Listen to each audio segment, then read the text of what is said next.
Vamos falar hoje sobre diluição de soluções com adição de solvente, ok? Então imagine que você preparou um suco, esse suco ficou muito doce e o que a gente costuma fazer? Adicionamos água para que melhore o gosto ou o sabor do suco, não é assim? Bom, é o que nós vamos ver agora nesse tipo de diluição. Se eu tenho uma solução que está muito concentrada, com a adição de solvente, eu consigo diminuir a concentração desta solução. O que é importante salientar? Se eu estou adicionando apenas solvente, o que eu tenho em massa ou por quantidade de matéria dissoluto não se altera, não muda, ok? Então me acompanhe, vamos usar esse exemplo. Imagine que eu tenho na solução 1, coloquei o número 1, solução inicial, aqui tem o número 2, é a solução resultante, é o resultado dessa diluição, ok? Características da nossa solução 1. O N1 significa número de mols de soluto na solução 1. 400 ml, o volume da solução. 2 mols por litro, a concentração por quantidade de matéria. E NaOH é o soluto da solução. Então, a essa solução nós vamos adicionar 600 ml de água, o solvente. Quando adicionarmos 600 ml de água a essa solução, nós vamos ter uma solução resultante com 1000 ml, ou seja, 1 litro. Qual seria a concentração por quantidade de matéria dessa solução? Vamos lá. Vamos partir do princípio de que se eu estou adicionando apenas solvente, o que eu tenho de soluto não se altera. Então, o N1, que é o número de mols soluto da solução 1, vai ser igual ao N2, que é o número de mols soluto da solução 2, a solução resultante. Aprendemos que o número de mols é a concentração mols por litro vezes o volume em litro. Isso quer dizer que para N1 eu vou ter C1V1, para N2 C2V2. Substituindo os valores, teremos que a concentração por quantidade de matéria em 2 vai ser igual a 2 mols por litro vezes 0,4 litros dividido por 1 litro. E aí você tem a concentração da solução resultante. Tá bom? Então, detalhe, vai diluir soluções com adição de solvente, o que você tem de soluto não muda. Ok? Tudo bem? Próxima diluição. Mistura de soluções de mesmo soluto. Imagina uma situação onde nós vamos pegar a solução inicial da tela anterior com a solução resultante. Vou misturar essas duas soluções. Percebam que o soluto, nas duas, tanto em 1 quanto em 2, é o hidróxido de sódio, NaOH.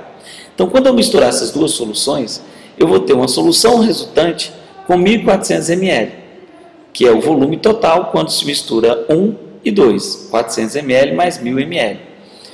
O número de mols em 3, ou seja, a quantidade de NaOH que aparecer em 3 é resultado do que eu tenho de NaOH em 1 e em 2.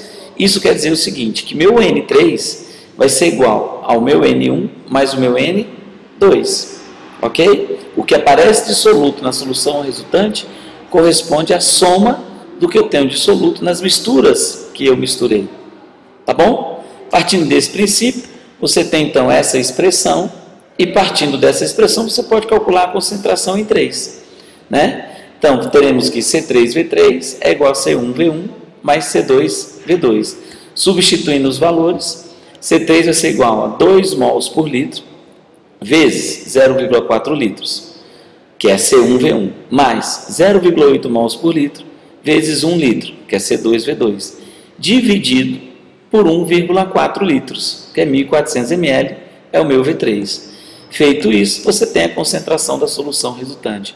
Um detalhe importante, a concentração da solução resultante jamais pode ser, nesse exemplo, maior que 2, que é a mais concentrada, antes da diluição, e nem menor que 0,8, que é a menos concentrada. Significa que quando você misturar soluções de um mesmo soluto, a solução resultante irá apresentar uma concentração intermediária às substâncias inicialmente misturadas. Tá bom? Terceiro tipo de diluição, misturas de soluções de solutos diferentes e que não reagem. Eu pego, por exemplo, soluções com hidróxido de sódio, misturo com a solução de hidróxido de potássio. São soluções de solutos diferentes, mas base com base a reação não vai acontecer. Ok? Isso significa o seguinte, se o que eu tenho de NaOH não vai reagir com KOH, eu vou ter na minha solução resultante a presença de NaOH. O mesmo acontece com o KOH, tá? Isso significa que é possível calcular a concentração de cada soluto na solução resultante. Então eu posso pensar o seguinte: para o hidróxido de sódio, o N3 vai ser igual ao N1. Ou seja, C1V1 igual a C3V3 para o hidróxido de sódio.